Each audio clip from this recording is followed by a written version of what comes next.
സമസ്ത കേരള ജമിയത്തുൽ ഉലമയെ സംബന്ധിച്ച് വേണ്ടതുപോലെ മനസ്സിലാക്കിയവരാണ് നമ്മളൊക്കെ.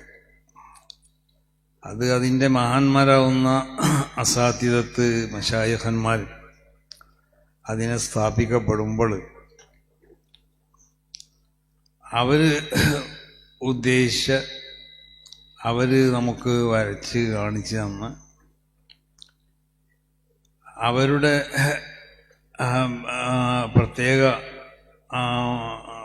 തീരുമാനങ്ങളും അവരുടെ ആ ഉപദേശ നിർദ്ദേശങ്ങളൊക്കെ ഉൾക്കൊണ്ടുകൊണ്ട് യാതൊരു നിലക്കുള്ള വ്യതിചലനം ഇല്ലാതെ പ്രവർത്തിച്ചു കൊണ്ടിരിക്കുകയാണ് ഇന്നും സമസ്ത കേരള ജമിയത്ത്. പിന്നെ ചില അപസ്വരങ്ങളൊക്കെ ഉണ്ടാവും, അത് സ്വാഭാവികമാണ്. ഇന്നലെ ഒരാൾ എന്നോട് പറഞ്ഞു 100 വർഷം ഒരു സംഘടന തികക്കുക എന്നുള്ളത്, എന്നോട് സംസാരിച്ചപ്പോൾ വലിയൊരു ഉദ്യോഗസ്ഥനാണ്, അത് വലിയൊരു സംഭവം തന്നെയാണ്. കാരണം 100 വർഷമാണല്ലോ യാതൊരു നിലക്കുള്ള ആക്ഷേപമോ വിമർശനമോ അല്ലെങ്കിൽ എന്തെങ്കിലും നിലക്കുള്ള ഒരു കേസോ ഇതൊന്നും ഇല്ലാത്ത നിലക്ക് ഈ സംഘടനനെ ഒരാൾക്കും ഏതെങ്കിലും ഒരു നിലക്ക് ആക്ഷേപിക്കാനോ അധിക്ഷേപിക്കാനോ യാതൊരു സാധ്യതയില്ലാത്ത നിലക്ക് പ്രവർത്തിക്കുന്ന ഒരു സംഘടനയാണ് സമസ്ത കേരള ജമിയത്തുൽ ഉലമ. പിന്നെ സമസ്ത കേരള ജമിയത്തുൽ ഉലമയെയും ഇവിടെയുള്ള മറ്റ് ചില കക്ഷികളെയും തമ്മിൽ തെറ്റിപ്പിക്കാൻ വേണ്ടി ഇവിടെ ശക്തമായ ഒരു ശ്രമം പലരും നടത്തിക്കൊണ്ടിരിക്കുന്നത്. ഒന്നതാണ്, സമസ്ത കേരള ജമിയത്തുൽ ഉലമയുടെ ഭാഗത്തിൽ നിന്ന് ഏതെങ്കിലും നിലക്കുള്ള ഒരു വിഭാഗിക പ്രവർത്തനമോ അല്ലെങ്കിൽ ഏതെങ്കിലും കക്ഷികളെയോ അല്ലെങ്കിൽ ഏതെങ്കിലും പാർട്ടികളെയോ വിമർശിക്കുമെന്ന് സമസ്ത കേരള ജമിയത്തുൽ ഉലമ ഇതുവരെ ചെയ്തിട്ടുണ്ട്. സമസ്ത കേരള ജമിയത്തുൽ ഉലമയുടെ വളരെ വിശുദ്ധമായ ആശയ ആദർശങ്ങളെ എതിർക്കണ എല്ലാവരെയും സമസ്ത എതിർക്കും, അതിൽ യാതൊരു സംശയമില്ല. അത് മുൻകാലത്തും എതിർത്തിട്ടുണ്ട്, ഇപ്പോഴും എതിർക്കുന്നുണ്ട്, ഇനിയും അത് എതിർത്തുകൊണ്ടേയിരിക്കുകയും ചെയ്യും. പക്ഷേ സമസ്ത കേരള ജമിയത്തുൽ ഉലമയും ചില പാർട്ടികളും തമ്മിലുള്ള ബന്ധങ്ങൾ, അത് ആ ബന്ധങ്ങളെ തകർക്കാൻ വേണ്ടിയും സമസ്ത കേരള ജമിയത്തുൽ ഉലമയെയും ആ പാർട്ടികളെയൊക്കെ തെറ്റിക്കാൻ വേണ്ടി ചിലരിവിടെ ശ്രമിച്ചുകൊണ്ടിരിക്കുക. ഇതാണ് ഇപ്പോൾ ഒരു കാരണം. സമസ്തയിലുള്ള ഒരു വിഭാഗത്തിന് വേറെ ചില പാർട്ടികളുമായിട്ട് തെറ്റിപ്പിച്ച് സമസ്ത കേരള ജമിയത്തുൽ ഉലമയുടെ അണികളെയും അതിൻ്റെ നേതാക്കന്മാരെയും ഒക്കെ മറ്റേതോ നിലക്ക് ചിത്രീകരിച്ചു കൊണ്ടിട്ട് സമസ്ത കേരള ജമിയത്തുൽ ഉലമ അല്ലെങ്കിൽ അതിൻ്റെ നേതാക്കന്മാർ അതിൻ്റെ പ്രവർത്തകരൊക്കെ ഇന്ന പാർട്ടികൾക്കൊക്കെ എതിരാണെന്ന് വരുത്തി തീർക്കാനുള്ള ഒരു ശ്രമം ഇവിടെ നടത്തിക്കൊണ്ടിരിക്കണം. അതോടൊപ്പം സമസ്ത കേരള ജമിയത്തുൽ ഉലമയിൽ നിന്നുള്ള ചില നേതാക്കന്മാരെയോ അല്ലെങ്കിൽ അതിൻ്റെ പ്രവർത്തകരെ ഉപയോഗിച്ചു കൊണ്ടിട്ട് സമസ്ത കേരള ജമിയത്തുൽ ഉലമയെ രണ്ടാക്കാൻ വേണ്ടിയുള്ള ശ്രമങ്ങളും നടന്നുകൊണ്ടിരിക്കുന്നുണ്ട്. ഇതൊന്നും വിലപ്പോവില്ല, അത് നടക്കുകയില്ല, അത് വേറൊരു ശ്രമം. ഇതാണിപ്പോൾ ഇവിടെ നടന്നുകൊണ്ടിരിക്കുന്ന അതിൻ്റെ ആകത്തുക നമ്മൾ മനസ്സിലാക്കിയാൽ വളരെ മോശമായ നിലക്ക് പിന്നെ കുപ്രചരണങ്ങളും ആ കളവുകളൊക്കെ പ്രചരിപ്പിച്ചുകൊണ്ടിട്ട് ഇതിനെ എങ്ങനെയെങ്കിലും ഇതിനെ രണ്ടാക്കാൻ വേണ്ടി ശ്രമിക്കാം. അങ്ങനെ ശ്രമിച്ചുകൊണ്ടിരിക്കുകയാണ് പല ആൾ. ഇത് നമ്മളിൽ നിന്നുള്ള ചിലരെ തന്നെ അതിന് ഉപയോഗപ്പെടുത്തുകയും ചെയ്യാം, അത് നമ്മളെ പ്രവർത്തകരെ ഉപയോഗപ്പെടുത്തുകയും ചെയ്യാം. അപ്പം ഞാൻ ആ വിഷയത്തിലേക്കൊന്നും ഈ അവസ്ഥ കടക്കുകയല്ല. ഇതാണിപ്പോൾ നാട്ടിൽ നടന്നുകൊണ്ടിരിക്കുന്നത്. പക്ഷേ ഇതിനൊക്കെ അതിജീവിച്ചുകൊണ്ട് സമസ്ത കേരള ജമിയത്തുൽ ഉലമ മുന്നോട്ട് പോകും, യാതൊരു സംശയമില്ല. അതിലേക്ക് അത് പിന്നെ നമ്മുടെ വരാൻ പോണ 400ാം സമ്മേളനത്തോടു കൂടി സമസ്ത കേരള ജമിയത്തുൽ ഉലമ എന്താണെന്നും അതിൻ്റെ ശക്തി എന്താണെന്നുള്ളത് ഒന്നുകൂടി ജനങ്ങൾക്ക് മനസ്സിലാവുകയും ചെയ്യും. അപ്പോൾ ഏതായാലും ഞാൻ സലാഹുദ്ദീൻ ഫൈസി പറഞ്ഞതുപോലെ ഈ പ്രസംഗത്തിലെ അവസാനമല്ല പറയണത്, ആദ്യമാണ് പറയണത്. സമസ്ത കേരള ജമിയത്തുൽ ഉലമയുടെ പിന്നെ 100ാം വാർഷികം അടുത്ത 2026 ഫെബ്രുവരി ആദ്യ വാരത്തിൽ പിന്നെ കാസർഗോഡിനടുത്ത് കുനിയിൽ നടത്തപ്പെടുകയാണ്. അവിടെ വളരെ വിശാലമായി തയ്യാർ ചെയ്യപ്പെട്ടുകൊണ്ടിരിക്കുന്ന വലിയ ഗ്രൗണ്ടാണ്.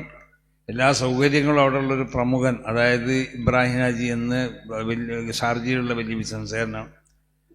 അദ്ദേഹത്തിൻ്റെ സ്ഥലങ്ങളാണത് മുഴുവനും. ആ സ്ഥലങ്ങൾ മുഴുവനും അദ്ദേഹം അവിടെ തയ്യാർ ചെയ്തുകൊണ്ട് നമുക്ക് തരാം. അല്ലാഹു സുബ്ഹാനഹു വ തആല അവർക്ക് ബർക്കത്ത് ചെയ്ത് കൊടുക്കട്ടെ.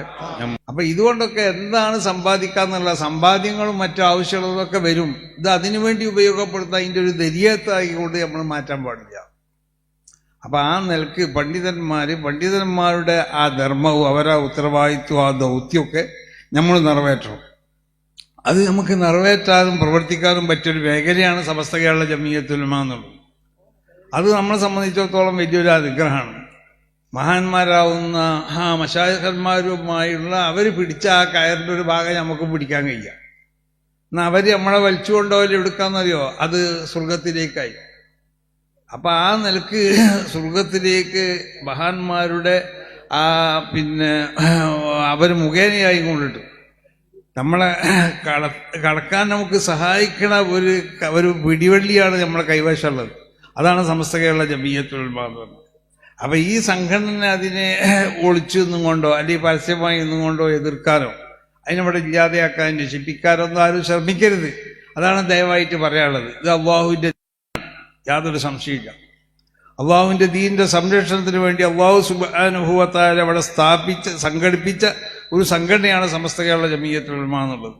അപ്പോൾ വിശുദ്ധമായ ദീന് അത് ഇവിടെ നിലനിൽക്കേണ്ട കാലത്തോളം, അല്ലെങ്കിൽ ഖിയാമത്ത് നാൾ വരെ ഈ ദുന്യാവ് ഇവിടെ നിലനിൽക്കേണ്ട കാലത്തോളം ദീൻ ഇവിടെ നിലനിൽക്കണം. അതുകൊണ്ടാണ് വളരെ ശക്തബദ്ധാവുന്നതായ നിലക്കാട് ഇതിൻ്റെ ഇത് വന്ന പാരമ്പര്യം തന്നെ. ഇപ്പം ഇമാം ബുഖാരി തങ്ങൾ റസൂൽ വരെയുള്ളവർ ഹദീസിൻ്റെ റാവികളെ നമ്മൾ പരിശോധിച്ച് നോക്ക്. എല്ലാവരും ചരിത്രവും എത്ര ആളുകളെ രേഖപ്പെടുത്തിയിട്ടുണ്ട്? ഒരാളാണോ, രണ്ടാളാണോ, മൂന്നാളാണോ?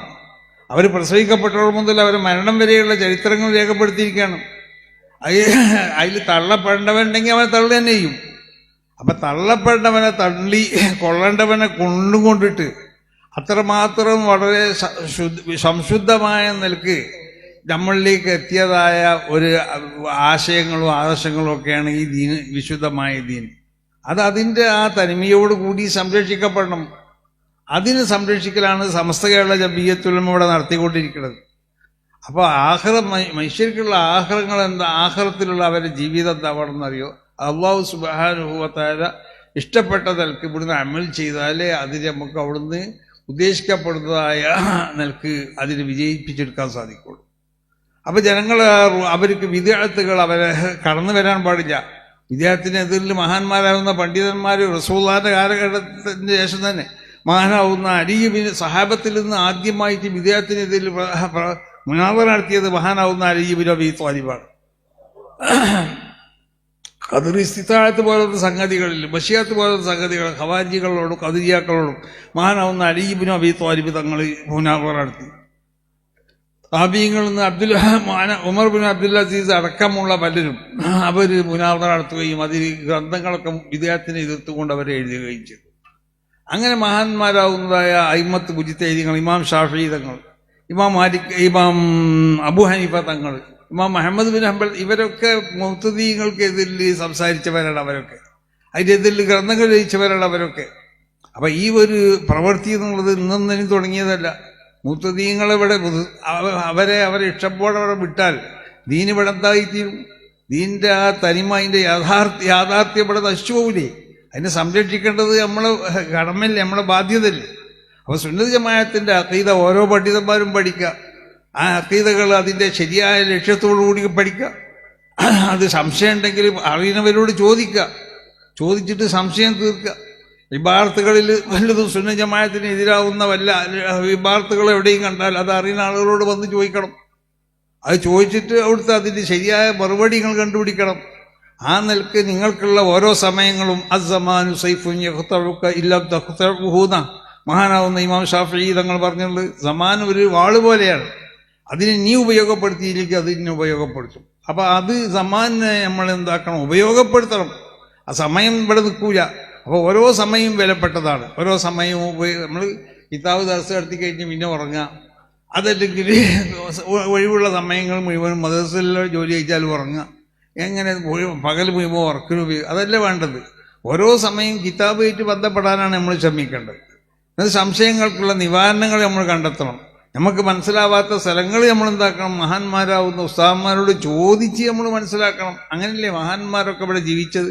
അവരുടെ കാലഘട്ടത്തിലൊക്കെ അവരൊക്കെ അങ്ങനെ ഓരോ മസാലകളും എന്തെങ്കിലും സംഗതിയെ സംബന്ധിച്ച് എന്തെങ്കിലും ഒരു സംശയം ഉണ്ടെങ്കിൽ അത് ആരാണോ അറിയുന്നത് അറിയുന്നവൻ്റെ അടുത്ത് പോവുകയാണ്. പഴയ കാലത്തൊക്കെ തന്നെ ഇന്നത്തെ പോലെ കിതാബുകളൊന്നും സുലഭമല്ല. നമ്മൾ 2-3 ദിവസം അന്ന് ചാരിയത്ത് കുത്തുബാലിലൊക്കെ പോയി താമസിക്കുമ്പോൾ തലക്കൊടുത്തൂർ പൊന്മുണ്ടം പോലത്തെ ചില സ്ഥലങ്ങളിലൊക്കെ അന്ന് ധാരാളം കിതാബുകൾ ഉണ്ടായിരുന്നു. അന്ന് അവിടെയൊക്കെ ദർസ് നടത്തിയ വലിയ വലിയ മഹാന്മാരെ ശേഖരിച്ച ഒരുപാട് കിതാബുകൾ. അപ്പൊ അന്ന് ചില അമൂല്യമായ കിതാബുകൾ കിട്ടാൻ വേണ്ടി അവിടെയൊക്കെ ബസ്സിലും അല്ലാതെയൊക്കെ യാത്ര ചെയ്ത് നമ്മൾ പോയിട്ടുണ്ട്. അവിടെ പോയി 1-2 ദിവസം അവിടെ കഴിച്ചു കൂട്ടിയിട്ടുണ്ട്. അങ്ങനെ കിതാബ് ഷെഹുല ശംസുൽമ പറയലുണ്ട്, ഞാൻ അവിടെ താന്നൂർ മുദരിസായി ഇന്ന് എന്തിനാണെന്നറിയോ നിങ്ങൾക്കെന്ന് ചോദിച്ചിട്ടുണ്ട്.